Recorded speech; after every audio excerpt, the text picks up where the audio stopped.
오늘 우리가 함께 본 이사야 43장은 절망 가운데서 희망을 선언하는 하나님의 거룩한 재판정의 모습입니다. 본문의 역사적 배경은 기원전 6세기경 주전 586년 남유다가 바벨론의 칼날 아래 무너지고 솔로몬 성전이 잿더미가 된 후에 수많은 백성이 바벨론으로 끌려가 포로 생활을 하던 그 절망의 시대입니다. 시편 137편의 기자가 이렇게 탄식했습니다.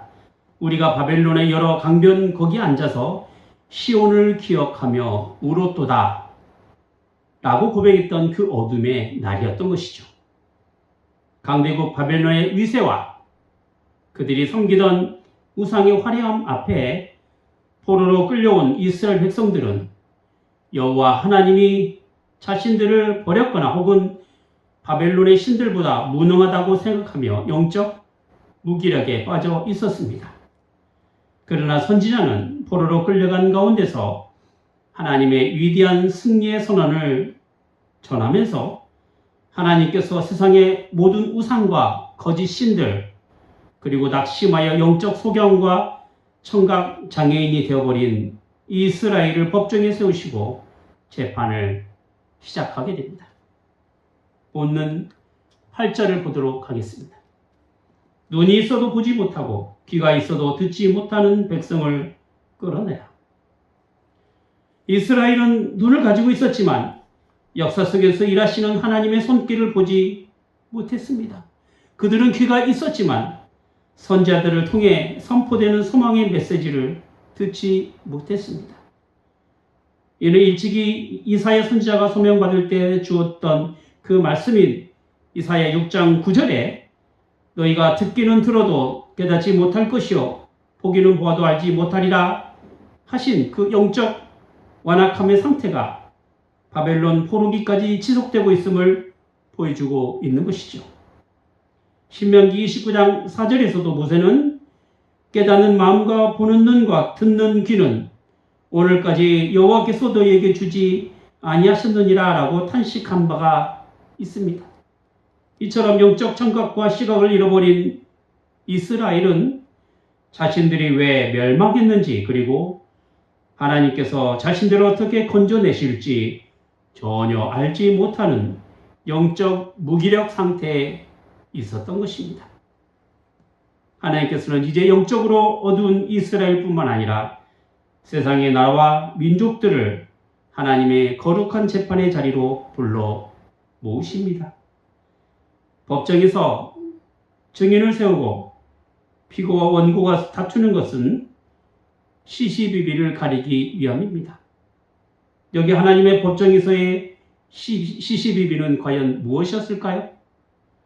바로 열방이 섬기는 우상들이 과연 구원 능력이 있는가에 대한 입증이었습니다. 9절 중반에 보면 그들 중에 누가 이 일을 알리며 이전 일들을 우리에게 들려주겠느냐 라는 질문을 했는데 이것은 과거의 역사를 예언하고 그리고 그 예언을 완벽하게 성취한 우상이 단 하나라도 있느냐라는 하나님의 반론이었던 것입니다. 앞서 이사야 41장 21절에 보면 여호와께서 우상을 향해서 너희는 장래의 일을 진술하라 너희가 신들인 줄 우리가 알리라 하면서 그들의 무능함을 지적한 바가 있습니다. 바벨론이 사랑하던 그 우상들은 영원할 것처럼 보였으나 역사를 미리 알리고 이루시는 여호와 앞에서는 아무런 증인도 세우지 못하는 그 허상에 불과했던 것입니다. 우상들과 열방이 단 한 명의 증인도 세우지 못해 침묵하고 있을 때 하나님께서는 온 우주를 향해 영적 소경이었던 이스라엘을 가리키며 이렇게 10절에서 선언하고 있습니다. 너희는 나의 증인, 나의 종으로 택함을 입었나니. 자, 여기에 나오는 증인과 종은 특별히 사명과 관련되어 언급되는 단어입니다. 이스라엘이 증인이 된다라는 말은 무엇일까요? 그것은 바로 비록 이스라엘이 포로로 끌려와 약하고 눈멀고 귀먹은 상태였으나 출애굽의 역사와 광야의 인도하심 그리고 이스라엘의 역사를 통해 오직 여호와만이 살아계신 하나님이심을 몸소 경험한 역사의 산 증인들이 되었다라는 말이죠. 그들이 잘나서 증인이 된 것이 아닙니다. 오직 하나님의 은혜와 선택으로 말미암아 증인의 자리에 서게 된 것이죠. 그리고 이 말씀은 신약의 사도행전 1장 8절 오직 성령이 너희에게 임하시면 너희가 권능을 받고 예루살렘과 온 유대와 사마리아와 땅끝까지 이르러 내 증인이 되리라. 이렇게 말씀하신 예수님의 말씀과 그 맥을 같이 하고 있는 것이죠. 자, 그러면 하나님께서 이스라엘을 증인 세우시고 그들을 종으로 부르신 까닭이 과연 무엇이었을까요? 10절과 11절 보겠습니다. 이는 너희가 나를 알고 믿으며 내가 그인 줄 깨닫게 하려 함이라. 나의 전에 지음을 받은 신이 없었느니라. 나의 후에도 없으리라. 나 곧 나는 여호와라. 나 외에 구원자가 없느니라.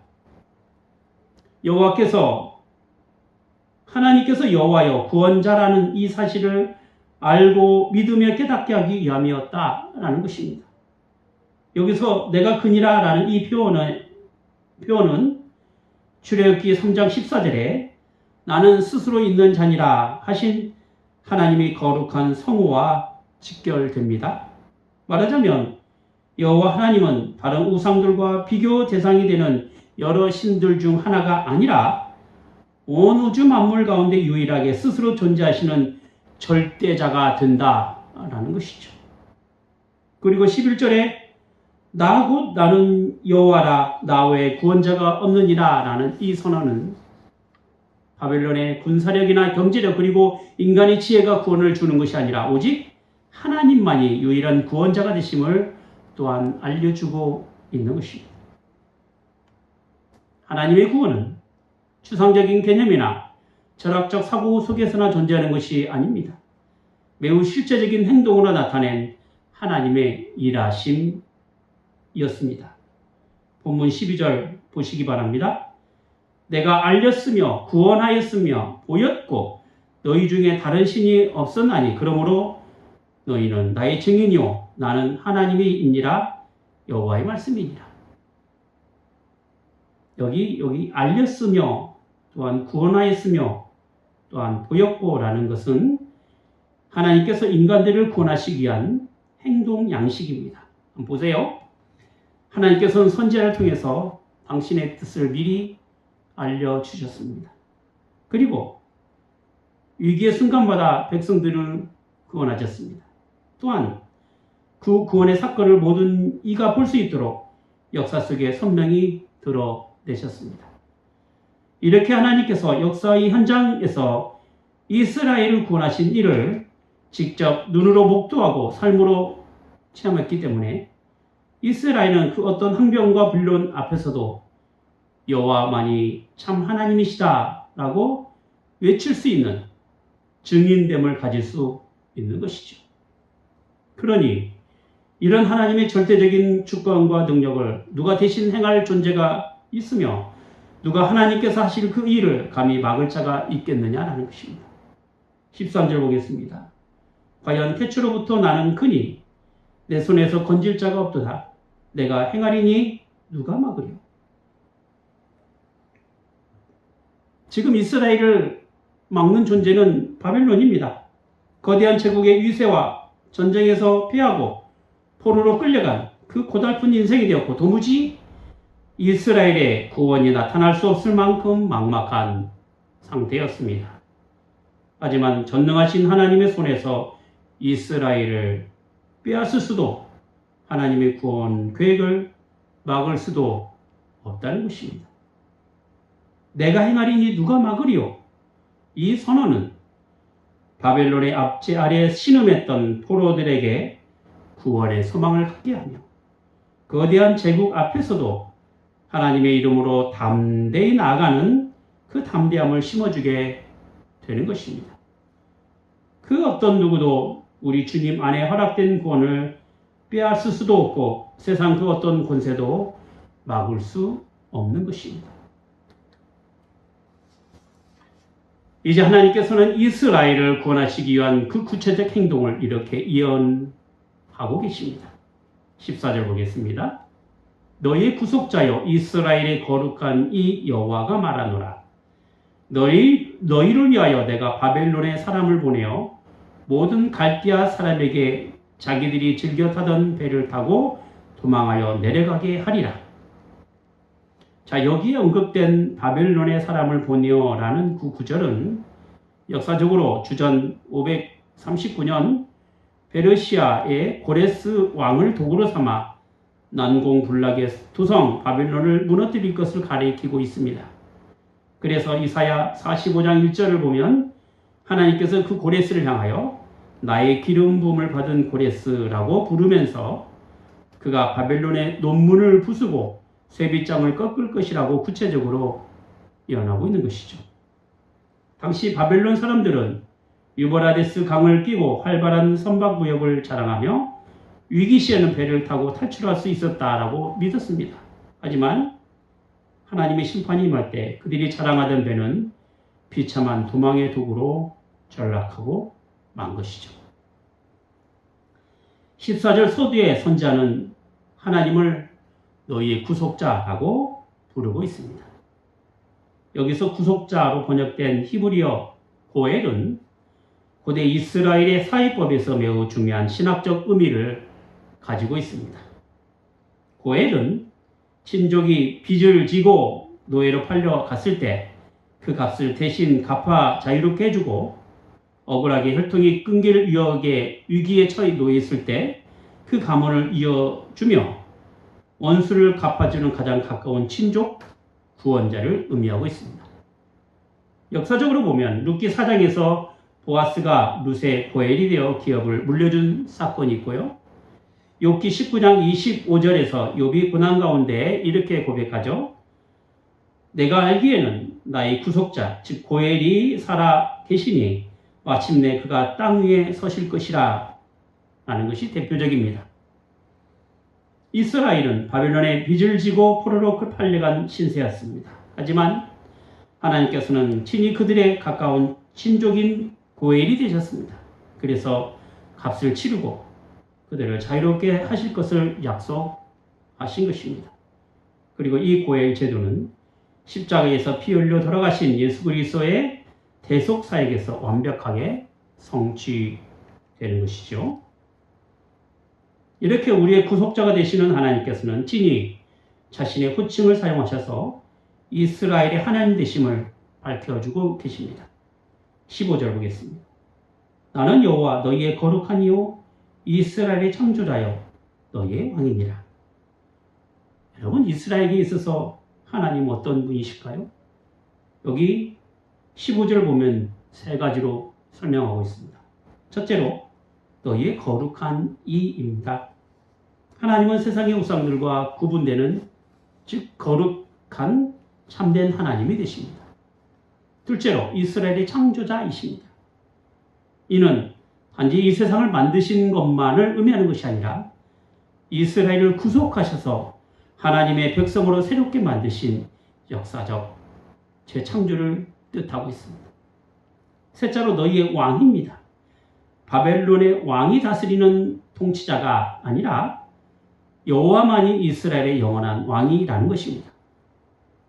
요한계시록 19장 16절에서 승리하신 예수 그리스도의 옷과 다리를 만왕의 왕이요 만주의 주라 쓴 이름이 있듯이 우리의 참된 왕은 오직 주 예수 그리스도 하나님 한 분뿐이라는 것입니다. 이스라엘을 구원하시기 위하여 바벨론을 심판하시는 하나님께서는 과거 출애굽 당시에 애굽의 그 거대한 권력을 무너뜨리고 홍해를 가르던 구원의 기적을 소개하고 있습니다. 16절과 17절 말씀입니다. 나 여호와가 이같이 말하노라. 바다 사이의 길을 큰 물 사이에 좁은 길을 내고 병거와 말과 군대의 용사를 끌어내어 그들이 일시에 엎드러져 일어나지 못하고 꺼져가기를 삼킨 등잔불 같게 하였느니라. 여러분, 바다 사이의 길을 큰 물 사이에 좁은 길을 내고 라는 이 표현은 갈라진 홍해를 건너는 사건을 좀 떠오르게 하죠. 당대 최고 강대국이었던 애굽의 그 부대는 무적처럼 보였습니다. 하지만 하나님의 한 번의 명령으로 홍해 바닷속에 수장이 되었죠. 그리고 그들의 목숨은 마치 꺼져가는 등잔불처럼 허망하게 꺼져버린 것입니다. 왜 선지자가 바벨론 포로에게 이 출애굽의 기적을 다시 불러드렸을까요? 이것은 애굽을 무너뜨리던 하나님이 동일한 권능으로 너희를 구원하실 것이라는 이 거룩한 소망을 일깨우기 위함이었던 것입니다. 홍해의 엄청난 구원 역사를 장엄하게 회상하신 직후 18절에서 선지자는 놀랍고도 파격적인 명령을 던지게 됩니다. 18절 말씀입니다. 너희는 이전 일을 기억하지 말며 옛날 일을 생각하지 말라. 방금까지 뭐라고 했습니까? 홍해 기적을 말했잖아요. 그런데 갑자기 홍해 기적을 잊지 말라고 강조했던 그 문맥에서 왜 또한 기억하지 말라고 다시 언급하고 있을까요? 여기에 이전 일과 옛날 일은 두 가지 의미가 있습니다. 첫째는 이스라엘을 절망에 빠뜨렸던 과거의 죄악과 실패, 그리고 예루살렘 멸망의 상처와 수치입니다. 과거의 상처와 과거의 죄책감에 갇혀 있으면 하나님이 행하실 미래로 나아갈 수 없다는 것이죠. 둘째는 역설적으로 과거에 경험했던 첫 번째 출애굽의 영광조차도 기억하지 말라는 뜻입니다. 왜냐하면 하나님께서 행하실 그 새 일은 과거 홍해를 가르셨던 그 어떤 기적보다도 비교할 수 없을 만큼 더 크고 더 신비롭고 영광스러운 일이 되기 때문에 그렇습니다. 여러분, 신앙의 가치는 과거에 얽매이지 않고 하나님께서 허락하신 보다 나은 삶을 향해 나아가는 것에 있습니다. 바벨론에서 포로에 사로잡힌 이스라엘은 우리는 끝났다. 옛날 솔로몬 시절의 영광은 다시 오지 않는다. 라고 하는 이 낙심과 절망 가운데 사로잡혀 있었습니다. 또한 과거의 그 화려한 추억, 하나님께서 행하신 놀라운 그 능력으로 기억하는 정도로 멈춰져 있었던 것이죠. 그러나 하나님은 과거의 패배나 과거의 영광에 안주하는 믿음을 원치 아니하십니다. 출애굽의 홍해 기적이 구약 백성을 광야를 이끄는 첫걸음이었다고 한다면 하나님께서 이스라엘에 약속하신 이 새 일은 하나님의 택하신 백성들에게 펼쳐질 은혜의 길이고 복된 길인 것입니다. 바로 19절 말씀이죠. 보라, 내가 새 일을 행하리니 이제 나타날 것이라. 너희가 그것을 알지 못하겠느냐. 반드시 내가 광야의 길을 사막의 강을 내리니 장차 들짐승들과 곧 승냥이와 타조로 나를 존경할 것은 내가 광야의 물을 사막의 강들을 내어 내 백성 내가 택한 자들에게 마시게 할 것임이니라. 택한 백성들에게 더는 목마름이 없고 더는 얽매임이 없는 자유의 길을 걷게 하겠다는 것이죠. 과거의 일을 기억하지 말라라는 말에는 단순히 체념하듯이 잊고 살아가야 한다는 것이나 건망증을 두고 말하는 것이 아닙니다. 과거에 잘났던 자신의 경험을 가지고 자신의 신앙의 한계를 가두지 말라는 것이죠. 그리고 이런 신앙의 한계는 실패했던 쓰라린 아픔도 포함되고 있습니다. 옛날에 성령 충만했던 이 자신의 경험담이 오늘날 신앙의 나태함으로 나타나게 된다면 그것은 결코 기억할 만한 과거의 경험이 되지 못합니다. 비록 실패한 인생이었다 하더라도 지금 하나님께서 우리에게 주어진 이 새 일에 대한 소망을 안고 살아간다면 과거의 메인 인생이 아니라 이제 나타날 하나님의 복됨을 기쁨으로 누리며 살아갈 수가 있는 것입니다. 현재의 신앙은 과거의 실패와 상처 그리고 혹은 과거의 조그만 성공에 매이지 않는 새로운 은혜의 길을 걸어가는 것에 있습니다. 그럴 때 지금의 우리를 보시는 하나님께 향하여 하나님만이 유일하신 구원의 하나님 되심을 증거하며 주님의 종으로 살아가는 인생이 될 수가 있는 것입니다. 여러분, 출애굽의 역사는 이스라엘 백성들에게 있어서는 결코 잊지 못할 하나님의 구원의 사건입니다. 하지만 이것이 단순히 조상들이 경험한 이야기로만 끝나게 되고 과거에 일어난 한 사건으로만 묻히게 된다면 이스라엘에게 주어질 구원의 새 일로 확연하게 경험되기 어렵게 됩니다. 물론 출애굽의 구원 역사는 단회적인 사건으로 홍해가 갈라진 사이로 백성이 지나가는 일이 다시 일어날 수는 없을 것입니다. 이는 인간을 구원하기 위하여 하나님께서 행하신 그 기적들이 사건마다 가진 의미가 다르기 때문에 그렇습니다. 마가 다락방에서 일어난 성령 강림 사건도 동일하게 단회적 사건으로 이해돼야 할 이유이기도 합니다. 하지만 우리가 기억해야 될 것은 성경에 기록된 여러 사건이 가진 의미를 통하여 하나님께서 지금 우리에게 요구하고 있는 현재 신앙의 삶입니다. 그것은 바로 과거에 베푸신 하나님의 놀라운 능력이 오늘날 우리에게 새로운 구원의 길을 열어놓고 계신다라는 사실이죠. 우리가 믿는 하나님은 온 우주 만물을 창조하신 하나님이십니다. 그리고 그런 하나님께서는 특별히 택한 백성들을 향하여 구원의 길을 열어놓으시고 광야 같은 인생길의 이정표가 되게 하시며 메마른 삶의 단비를 내려주셔서 우리에게 허락된 구원의 길을 그리고 마실 물이 되게 하신 것입니다. 예수님께서 친히 이렇게 말씀하셨죠. 요한복음 14장 6절 내가 곧 길이요 진리요 생명이니 나로 말미암지 않고는 아버지께로 올 자가 없느니라. 우리의 왕이신 하나님을 인정하는 것, 우리를 거룩한 자녀로 부르신 것, 또한 우리를 만드시고 우리를 구원하신 분이 하나님이시다라는 이 놀라운 사실을 믿음으로 받는 것에는 길이요 진리요 생명이 되신 예수 그리스도 안에서 이루어지는 일이 됩니다. 예수님을 통하지 않고서는 하나님께로 향한 그 온전한 신앙을 고백할 수 없는 것은 바로 예수님께서 하나님과 우리의 중보자가 되시기 때문입니다. 찬송과 영광이 되시는 하나님께서는 우리의 구속자가 되셔서 예수 그리스도의 십자가를 통하여 죄를 없이 하는 이 속죄함의 은혜로 구원을 이루어가십니다. 우리의 죄를 씻기는 예수님의 십자가밖에 없다라는 사실이 우리가 예수님을 믿어야 될 분명한 이유가 되는 것이죠. 기도하겠습니다.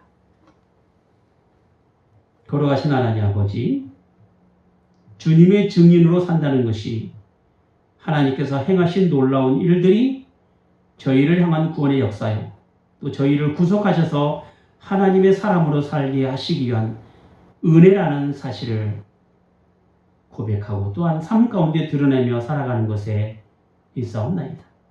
어쩌면 이 각박한 현실에서 거대한 삶의 무게가 짓눌려올 때 때로는 쓰러지고 넘어져서 도무지 일어날 힘조차 없다라고 느껴질 때일지라도 세상의 어떤 권세나 그 어떤 시련이라도 하나님의 사랑에서 절대 빼앗길 수 없다라는 이 분명한 사실을 저희가 믿고 고백하며 주님께서 저에게 허락하신 이 새 일을 향한 그 놀라운 하나님의 일하심을 바라보게 하시고 주님께 향한 믿음의 발걸음들을 놓치지 않고 꿋꿋이 걸어나가는 귀한 인생들이 되게 하여 주시옵소서.